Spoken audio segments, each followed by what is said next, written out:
stop. Don't look now, but I think there is a cloud following you. And it's not just any cloud, it's a hiccup cloud. Every time Oliver hiccups, something falls out of the sky.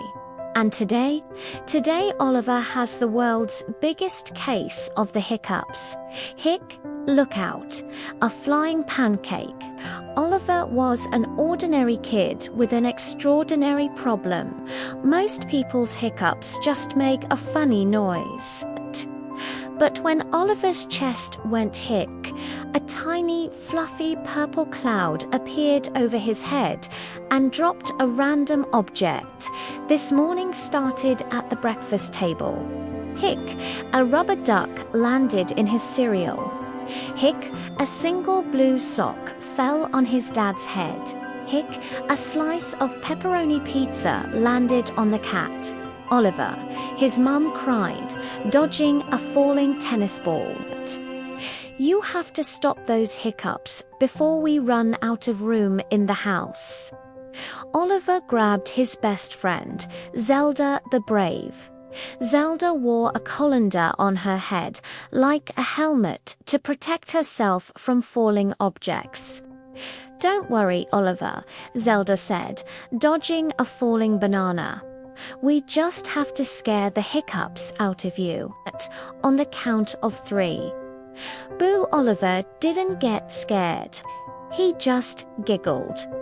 And when he giggled, hick, 3 glittery pineapples fell from the sky and bounced down the sidewalk. They ran to the park, where the hiccup cloud was getting bigger and turning bright neon pink. If the next hiccup is a big one, Zelda warned, a whole piano might fall out.